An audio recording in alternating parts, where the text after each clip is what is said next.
लेकिन भारत अपने फैसले पर अडिग रहा और उसने दुनिया को यह संदेश दिया कि अब वह अपनी रक्षा जरूरतों के लिए किसी पर निर्भर नहीं रहेगा। इस बीच भारत के वैज्ञानिकों ने इस इंजन के एक और परीक्षण की योजना बनाई और इस बार इसे उच्च ऊंचाई वाले परीक्षण स्थल पर ले जाया गया, जहां इस इंजन को एक्सट्रीम कंडीशंस में टेस्ट किया गया। यह परीक्षण पूरी दुनिया के लिए एक संदेश था कि भारत अब अपनी तकनीक में किसी से पीछे नहीं है और अपनी रक्षा जरूरतों को खुद पूरा कर सकता है। जब इस परीक्षण के नतीजे सामने आए तो दुनिया एक बार फिर दंग रह गई, क्योंकि इस बार कावेरी इंजन ने अपने पुराने प्रदर्शन को भी पीछे छोड़ दिया था और यह पहले से भी ज्यादा ताकतवर साबित हुआ। अब भारत ने अपने फाइटर जेट प्रोग्राम को तेजी से आगे बढ़ाने का फैसला किया और साथ ही इस इंजन को अपने भविष्य के अनमैन्ड कॉम्बैट एरियल व्हीकल्स यानी ड्रोन प्रोजेक्ट्स में भी शामिल करने की योजना बनाई गई। इसका मतलब था कि अब भारत अपने हाइपरसोनिक ड्रोन और लड़ाकू विमानों के लिए पूरी तरह से स्वदेशी इंजन पर निर्भर हो सकता है। इस पूरे घटनाक्रम के बाद एक बात साफ हो गई कि भारत अब सिर्फ एक रक्षा उपकरण खरीदने वाला देश नहीं रहा, बल्कि वह खुद रक्षा उपकरण और इंजन बनाने वाला देश बन चुका है। भारत के इस कदम से पूरी दुनिया में हलचल मच गई और कई देशों ने भारत के साथ साझेदारी करने की इच्छा जताई, लेकिन भारत ने साफ कर दिया कि वह अपनी तकनीक को अपने राष्ट्रीय सुरक्षा हितों के अनुरूप ही साझा करेगा। अब भारत के पास एक ऐसा इंजन था जो आने वाले दशकों तक उसकी रक्षा जरूरतों को पूरा कर सकता था। इस कहानी का सबसे बड़ा संदेश यही था कि यदि कोई देश आत्मनिर्भर बनने की ठान ले तो वह किसी भी चुनौती को पार कर सकता है और भारत ने कावेरी इंजन के माध्यम से यही साबित किया था। अब भारत के वैज्ञानिक इस इंजन को और भी उन्नत बनाने की दिशा में काम कर रहे थे और निकट भविष्य में Bharat hypersonic fighter jet engine विकसित कर सकता था। इस पूरी कहानी में सबसे बड़ा ट्विस्ट यह था कि जिन देशों ने कभी भारत को इंजन तकनीक देने से इनकार किया था, अब वही देश भारत से इस तकनीक को साझा करने की कोशिश कर रहे थे। लेकिन भारत ने अपनी रणनीति स्पष्ट कर दी थी। भारत अब आत्मनिर्भर बनने की राह पर था और वह अपनी तकनीक को केवल अपने राष्ट्रीय सुरक्षा हितों को ध्यान में रखकर ही साझा करेगा।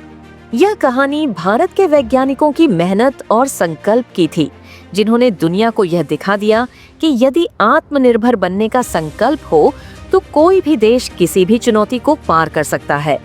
भारत ने इस इंजन के माध्यम से न केवल अपनी सैन्य ताकत बढ़ाई, बल्कि उसने यह भी साबित कर दिया कि वह अब दुनिया की रक्षा तकनीक में एक प्रमुख शक्ति बन चुका है और आने वाले वर्षों में भारत दुनिया के सबसे उन्नत इंजन निर्माताओं में शामिल हो सकता है।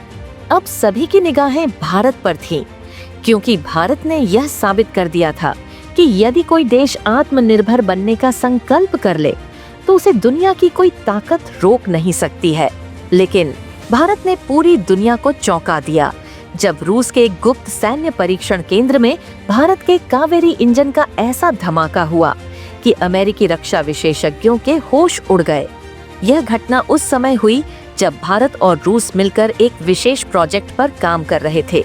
भारत दशकों से अपने स्वदेशी फाइटर जेट इंजन कावेरी को सफल बनाने की कोशिश कर रहा था और अब आखिरकार इसका एक अपडेटेड वर्जन रूस में परीक्षण के लिए भेजा गया था। इस इंजन को खास तौर पर भारत के 5th generation fighter jet advance medium combat aircraft AMCA के लिए विकसित किया गया था। भारत के वैज्ञानिकों ने इस इंजन को पहले से अधिक शक्तिशाली बनाने के लिए इसमें कई नई तकनीकों को जोड़ा था, लेकिन किसी को अंदाजा नहीं था कि यह इंजन परीक्षण के दौरान कुछ ऐसा कर देगा जो दुनिया के बड़े रक्षा विशेषज्ञों को सोचने पर मजबूर कर देगा। रूस के एक गुप्त सैन्य बेस में, जहां आमतौर पर केवल रूसी और भारतीय वैज्ञानिक मौजूद थे, वहां इस इंजन की ग्राउंड टेस्टिंग की जा रही थी। इस इंजन को उच्चतम थ्रस्ट पर चलाया गया और जैसे ही इसे फुल पावर पर लाया गया, अचानक एक तेज धमाका हुआ। यह कोई साधारण धमाका नहीं था, बल्कि यह इंजन के अंदर पैदा हुई अभूतपूर्व ऊर्जा का परिणाम था। धमाके के बाद वहां मौजूद रूसी वैज्ञानिक और भारतीय इंजीनियर कुछ समय के लिए स्तब्ध रह गए, लेकिन जब धुआं हटा तो जो सामने था उसे देखकर सबकी आंखें खुली की खुली रह गई। इंजन अपनी जगह पर सही सलामत था, लेकिन परीक्षण स्थल पर मौजूद कुछ उपकरणों में तेज कंपन के कारण हल्की दरारें आ गई थीं। ये कोई खराबी नहीं थी, बल्कि इंजन की जबरदस्त शक्ति का प्रमाण था। यह धमाका इसलिए हुआ क्योंकि इंजन ने अपेक्षा से कहीं अधिक थ्रस्ट उत्पन्न कर दिया था और इसकी शक्ति ने परीक्षण उपकरणों की सीमा को पार कर दिया था। रूसी वैज्ञानिक भी यह देखकर दंग रह गए कि भारतीय इंजीनियरों ने इस इंजन में कौन सी तकनीक डाली थी जो इसे इतनी शक्ति प्रदान कर रही थी। जल्द ही इस खबर ने पूरी दुनिया में हलचल मचा दी। अमेरिका, जो पहले ही भारत की इंजन तकनीक को लेकर उत्सुक था, वह इस नई घटना के बाद और भी सतर्क हो गया। अमेरिकी रक्षा विशेषज्ञों ने तुरंत इस पर अध्ययन शुरू कर दिया। वे जानना चाहते थे कि भारत ने आखिर इस इंजन में ऐसा क्या बदलाव किया था जिससे यह अचानक इतना ताकतवर बन गया था। भारत के वैज्ञानिकों ने इस इंजन में एक नई तकनीक जोड़ी थी जिसे हाइब्रिड थर्मल मैनेजमेंट सिस्टम कहा जाता था। इस प्रणाली के कारण इंजन अपनी अधिकतम क्षमता तक पहुंचने पर भी ज्यादा गर्म नहीं होता था और ऊर्जा को अधिक कुशलता से उपयोग करता था। यही कारण था कि जब इसे पूरी ताकत से चलाया गया तो यह पारंपरिक इंजनों से कई गुना अधिक प्रभावशाली निकला। इस इंजन के प्रदर्शन ने रूस को भी हैरान कर दिया और उसने तुरंत भारत से इस तकनीक पर और अधिक जानकारी मांगी। रूस ने भारत को यह प्रस्ताव भी दिया कि यदि यह इंजन ऐसे ही सफल होता रहा तो इसे रूस के भविष्य के लड़ाकू विमानों में भी इस्तेमाल किया जा सकता है। भारत के लिए यह गर्व की बात थी, क्योंकि अब भारत सिर्फ अपने लिए ही नहीं बल्कि दुनिया के लिए भी इंजन बना सकता था। इसी बीच अमेरिका ने भी अपनी प्रतिक्रिया दी और यह प्रतिक्रिया काफी दिलचस्प थी। अमेरिकी रक्षा विशेषज्ञों ने कहा कि यदि भारत का कावेरी इंजन वास्तव में इतनी क्षमता रखता है तो इससे भारत की सैन्य शक्ति में अप्रत्याशित वृद्धि हो सकती है। कुछ विशेषज्ञों का मानना था कि यदि भारत इस इंजन को अपने स्टील्थ फाइटर जेट AMCA में लगाता है तो यह लड़ाकू विमान दुनिया के किसी भी अन्य फाइटर जेट को टक्कर दे सकता है, क्योंकि यह इंजन 5th जनरेशन स्टील्थ तकनीक के अनुकूल था और इसकी गति और ईंधन दक्षता अद्वितीय थी।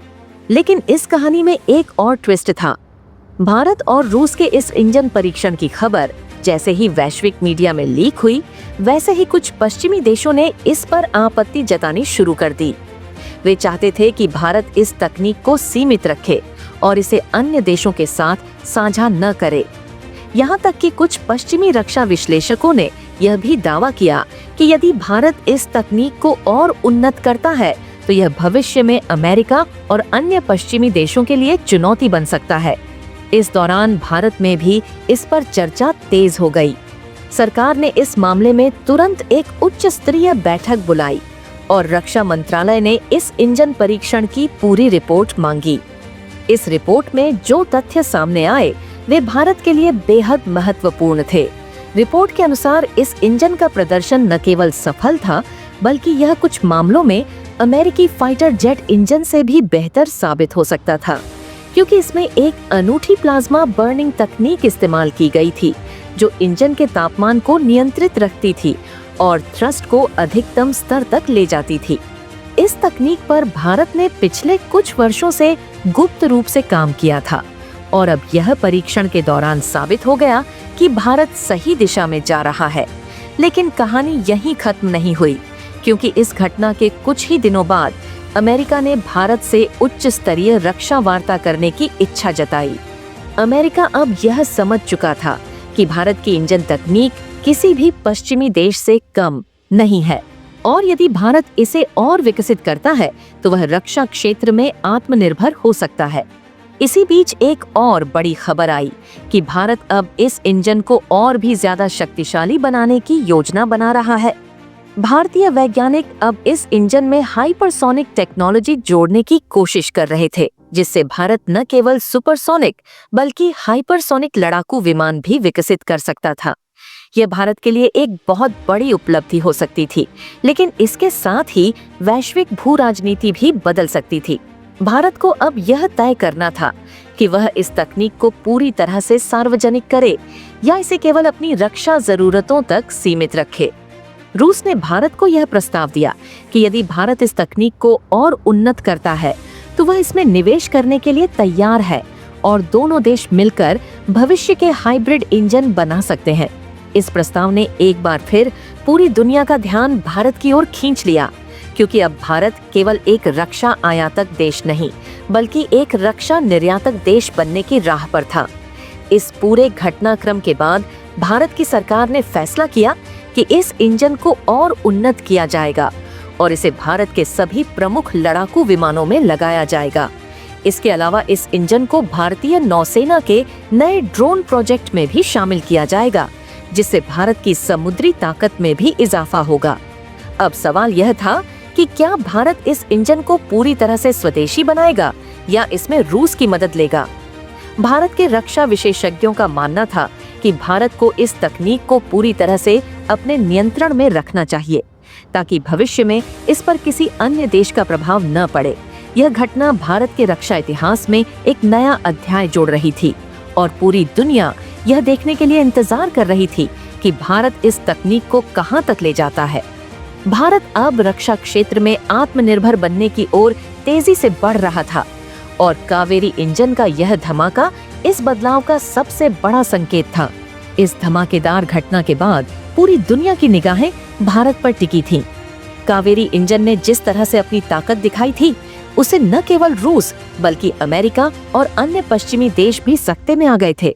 यह स्पष्ट हो गया था कि भारत अब सिर्फ एक रक्षा आयातक देश नहीं रहा, बल्कि अपने दम पर अत्याधुनिक इंजन विकसित करने में सक्षम हो चुका है। लेकिन असली खेल अब शुरू होने वाला था, क्योंकि इस इंजन के प्रदर्शन के बाद भारत के खिलाफ अंतर्राष्ट्रीय स्तर पर कई तरह के दबाव बढ़ने लगे थे। अमेरिका और फ्रांस, जो पहले भारत को इंजन तकनीक देने में हिचकिचा रहे थे, अब भारत को लुभाने की कोशिश करने लगे। फ्रांस ने भारत को अपने नए इंजन प्रोजेक्ट में साझेदार बनने का प्रस्ताव दिया। वहीं अमेरिका ने भारत को GF1414 इंजन की तकनीक ट्रांसफर करने की बात कही, लेकिन भारत इन प्रस्तावों पर तुरंत कोई फैसला लेने के मूड में नहीं था। भारत को पता था कि अब उसके पास एक ऐसा इंजन है जो भविष्य में उसकी रक्षा जरूरतों को पूरा कर सकता है और उसे आत्मनिर्भर बना सकता है। लेकिन इस बीच एक और चौंकाने वाली खबर आई। रूस ने भारत के साथ मिलकर कावेरी इंजन को और उन्नत बनाने का प्रस्ताव रखा और इसमें एक नई तकनीक जोड़ने की पेशकश की। रूस चाहता था कि इस इंजन में हाइपरसोनिक क्षमता जोड़ी जाए, जिससे भारत को न केवल लड़ाकू विमानों के लिए बल्कि भविष्य के स्पेस प्लेन और हाइपरसोनिक क्रूज मिसाइलों के लिए भी एक शक्तिशाली इंजन मिल सके। यह प्रस्ताव भारत के लिए बेहद आकर्षक था, क्योंकि इससे भारत को हाइपरसोनिक टेक्नोलॉजी में बढ़त मिल सकती थी। लेकिन भारत को यह भी देखना था कि क्या यह कदम रणनीतिक रूप से सही होगा, क्योंकि यदि भारत पूरी तरह से रूस के साथ इस प्रोजेक्ट पर आगे बढ़ता तो पश्चिमी देश भारत पर तकनीकी प्रतिबंध लगाने की कोशिश कर सकते थे।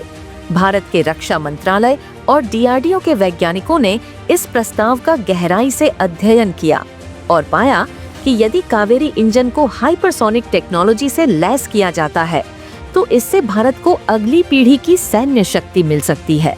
और यह इंजन सिर्फ लड़ाकू विमानों तक सीमित नहीं रहेगा, बल्कि इसका इस्तेमाल ड्रोन, हाइपरसोनिक मिसाइलों और यहाँ तक कि अंतरिक्ष अभियानों में भी किया जा सकता है। लेकिन इस बीच भारत में एक और बड़ी बहस छिड़ गई। कुछ रक्षा विशेषज्ञों का मानना था कि भारत को पूरी तरह से अपनी तकनीक पर फोकस करना चाहिए और बाहरी मदद लेने के बजाय अपने दम पर इस इंजन को और विकसित करना चाहिए। वहीं कुछ विशेषज्ञों का कहना था कि यदि रूस भारत को उन्नत तकनीक देता है तो इससे भारत को तेजी से आगे बढ़ने का मौका मिलेगा। इन सब चर्चाओं के बीच भारत सरकार ने एक बड़ा फैसला लिया। भारत ने यह तय किया कि वह इस इंजन को पूरी तरह से स्वदेशी बनाएगा, लेकिन इसमें रूस से कुछ तकनीकी इनपुट जरूर लिए जाएंगे।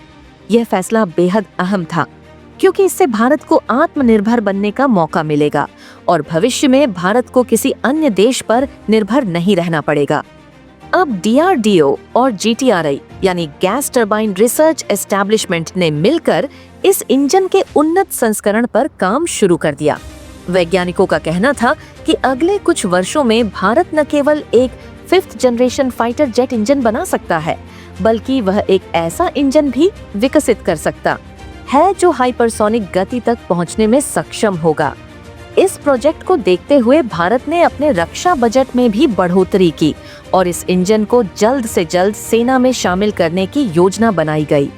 इस इंजन के सफल होने के बाद भारत ने अपने तेजस मार्क 2 और AMCA प्रोजेक्ट को भी तेज कर दिया, क्योंकि अब इन विमानों के लिए भारत के पास अपना स्वदेशी इंजन तैयार होने वाला था। ये भारत के लिए बहुत बड़ी उपलब्धि थी, क्योंकि अब भारत अपने लड़ाकू विमानों के लिए विदेशी इंजनों पर निर्भर नहीं रहेगा। इस बीच अमेरिका और फ्रांस ने एक बार फिर भारत के साथ बातचीत शुरू की। वे नहीं चाहते थे कि भारत पूरी तरह से आत्मनिर्भर हो जाए और इसलिए उन्होंने भारत को अपने